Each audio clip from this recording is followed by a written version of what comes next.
Listen, y'all, the truth is a lot of women are unqualified for the kind of men they want. And the older they get on the dating market and realize that the men that they want don't want them, they get bitter as hell. Y'all, majority of these single women over the age of 40, bitter as hell. Here's one of them. Here's one of them. Remember, we do not debate, we do not argue, we just point and laugh at men, because no kind of shaming tactic women like these use can convince a man of value, a man on purpose, to pick them up. No. So we just entertainment purposes only. Let's take a listen to this bitter broad. Let's be so for real. Women do not need men. Not for protection, not for provision, not for purpose, not even for pleasure. You see, women have learned how to raise children alone, build businesses, pay bills, go back to school, heal from trauma, carry communities, and still keep going. Meanwhile, men, they're still over there panicking about being useful, because what the male ego can't survive is a woman who no longer needs him. It's not just about love, it's about control, it's about relevance, and it's about power. You see, patriarchy was never about partnership. It was a system built to make sure women needed men to survive, because they knew if we didn't need them, we'd never choose them in the first place. And that right there would dismantle the whole damn thing. So let's get psychological for a minute. You see, the male ego is fragile as hell. It's not built on internal worth. It's built on external validation. You see, their sense of self is often rooted in being seen as stronger, needed, one. Guys, her words, what she's saying aside, pay attention to her body language. This is somebody who's coming from a place of hatred. What she's saying is something like she's trying to convince herself and the world to be against men because she cannot find a man. If she was supposed to find one of y'all men of value to come and say, ma'am, relax your shoulder, I'll take care of you, I'll provide, I'll protect, I'll lead, I'll teach, I'll provide you this soft life, you will see how quick she run towards y'all. But for she doesn't want to change her ways. And because she's so far gone in her bitterness, she have to come on TikTok and spread. Because you remember, misery love company. So she have to come on TikTok and try to encourage other women to follow her. Now, as I said, her words aside, because you know what she's saying, we're not even going to debate it, because because remember, the Bible says it's best to be in the wilderness than to be with one of these women. So we're not even going to debate. It makes no sense to debate. However, I want you guys to pay attention to her body language, and you tell me if this is a body language of somebody who truly believes in what they say and who is at peace. Desired or chased. So when women say, I'm good without you, that's not just rejection, that's ego death. And let's not forget entitlement. You see, men have been raised to believe they are owed your body, your energy, your softness, your loyalty, just for merely existing. So when you as a woman remove your need from them, they don't just feel irrelevant, you guys. They feel robbed, like they've been denied something that they were promised. And it's patriarchy who did that. It told men, you are the provider, you are the protector, you are the prize, you lead, she follows, and that she can't survive without you. And on the flip side, it told women, you're incomplete without a man. You're getting old. You better settle down. You need a husband to feel whole. But here's the gag. The entire damn system was built on misogyny, which is the deep-rooted hatred and devaluations of women's autonomy. So when women started healing, educating themselves, building wealth, raising standards, setting boundaries and saying no, and walking completely away, it wasn't just rebellion, it was revolution. You see, men need women, but women no longer need men. That truth right there is shattering every illusion patriarchy. Why do men need women then? Like, if women don't need men, debate the point why men need women. But remember, we're not gonna argue with her.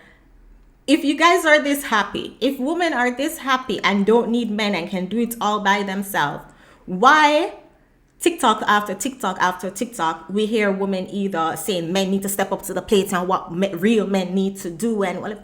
TikTok after TikTok of them getting pissed when Passport Bro said, if you are that happy and confident in your talking points and confident in your belief, why do you have to be convincing other people to believe what you believe? Why do you have to be shaming men when they're choosing to go overseas or choosing their peace and happiness? You get where I'm going with that? Ever sold. And let's break it all the way down. You see, men need women for emotional labor, nurturing, validation, physical intimacy, legacy, image, spiritual grounding, identity, even status. And here's the twist. Most men don't even like women. They use them. They need them, but they rarely respect them because patriarchy taught them not to. It taught them that women are currency, not counterpart. So every time a woman says, I choose myself, I'd rather be single than drained, I'm not playing therapist to a grown ass man with mommy issues and a superiority complex, the male ego literally short circuits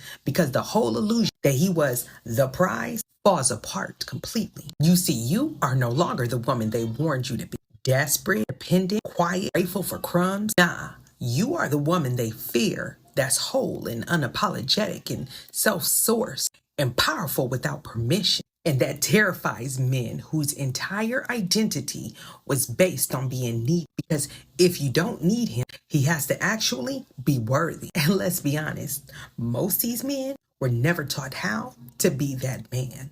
So hell no, you don't need a man, sis. You've just been taught to feel like you do, because that's the only way that patriarchy could survive. And the moment you woke up and realized your peace is yours, your power is yours, your purpose is yours, your joy is yours, and your freedom is yours, they lost their grip because men don't know how to survive in a world where women don't need them. And now that world is here. Let that burn. Listen, we do not, okay, and you remember, entertainment purposes only. My island people in the chat, y'all know Sourcity? She bitter like Sourcity. Which is wild to me, because if they want to say, okay, all of this is for women empowerment, right? They'll hide behind women empowerment and say these things. Why do you guys have to put down men in the process? Like, why you can't just empower women and leave men out of the conversation? Y'all notice, like, whenever they're trying to encourage women and call themselves queens and goddess, it always has to be, we don't need no man. Like, you guys are just so obsessed with a group of people that you claim you do not need. So let me say this loud and This is the same lady. unapologetically. Women's standards must be sky high. Not just high, sky high. Non-negotiable, celestial, untouchable. Why? Because the entire system was designed to train you to lower them. That's not accidental, sis. That's strategic. Let's break it all the way down. You see, patriarchy taught women to settle from birth. Women are conditioned to believe that love, safety, and value come from being chosen by a man, that her worth is dependent on how well she performs for the male gaze. Meanwhile, boys are raised to believe they deserve submission, nurturing, patience, and forgiveness. Because if they're given love and safety, you're going to need to be submissive. Anybody, if a man is going to provide safety to you, you are going to have to be submissive to follow his leadership, so he can protect you, he can save you. So it makes sense. But you see, when they talk, because again, it's coming from a place of such bitterness, their logic don't make any sense. But remember, as I said, this is for entertainment purposes only. We're just pointing and laughing and showing why men are choosing to either save yourself, black men, or become passport bros, because this is what you guys have to deal with.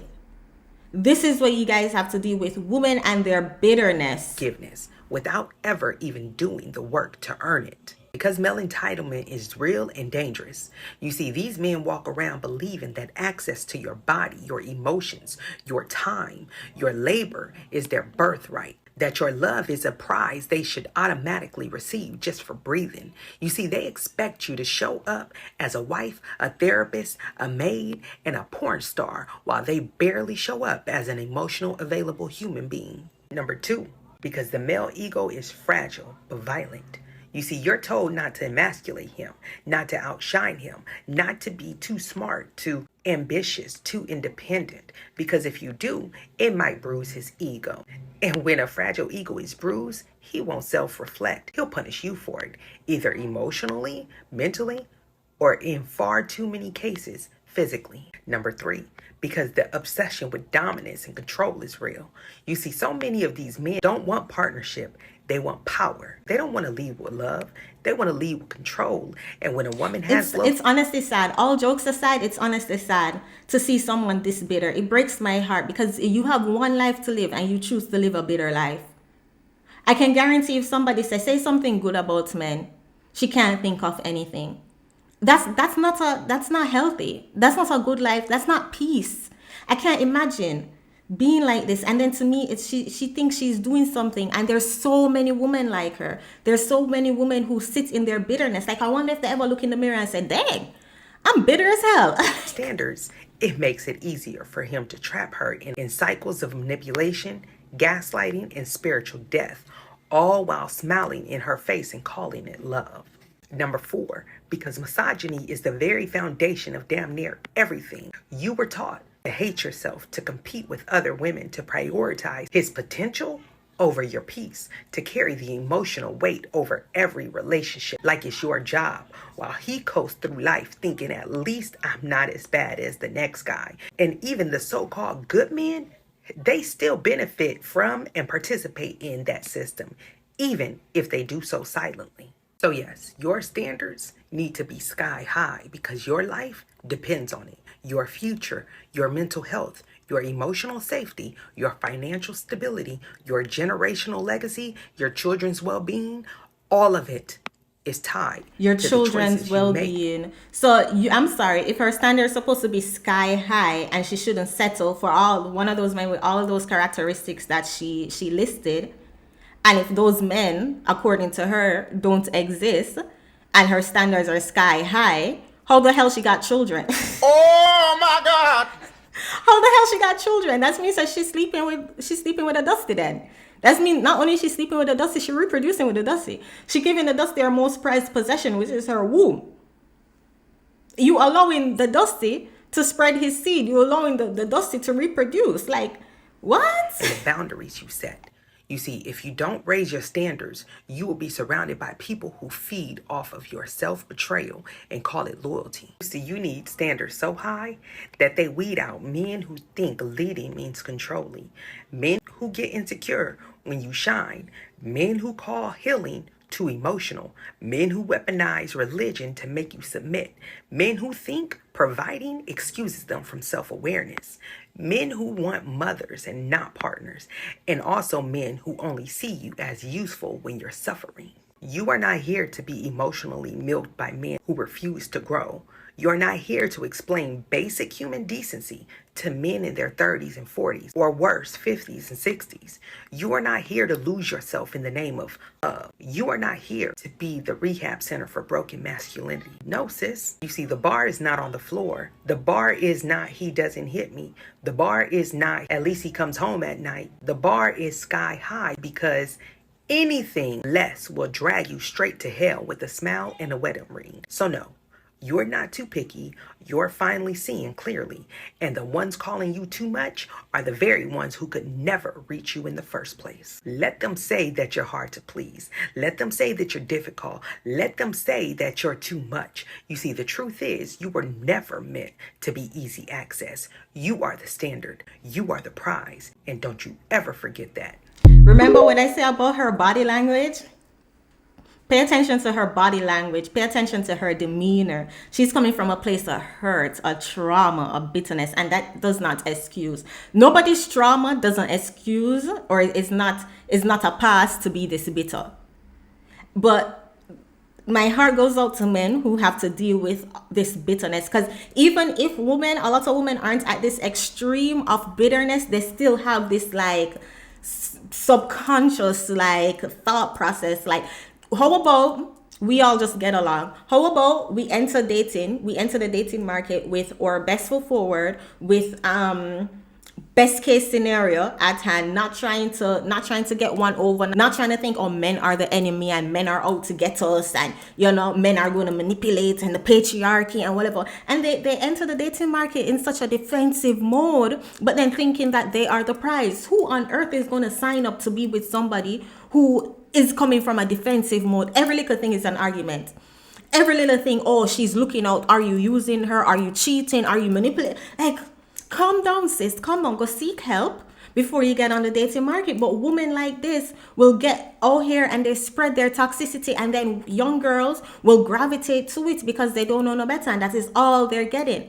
And what you're consuming is what you subconsciously program your mind to become. So these women consuming content like this one, consuming women like Shira 7, consuming these toxic women on how to manipulate men, but then turn around and have their guards up in case men are manipulating you. Like it makes no sense. It makes no sense to me. I feel like it's past gone saving. I feel like our current dating market is past gone saving, because you have these bitter broads who don't even want to listen to an alternative perspective. And as I said, the older they get, the more bitter they get. Like it's it's funny, but it's sad at the same time. That's why I said point and laugh, because there is no saving them. Men, save yourselves. Save yourselves. Whether it looks like getting to the chopper, whether it looks like just not dating, whatever it looks like, protect your peace, save yourself, because this is what you have to deal with. The absolute ghetto. But it's your girl Chantel. Y'all watch the next video that pop up on the screen. How this narcissistic woman of 5 left her marriage because she did not want to go to the church that her husband wanted to go to.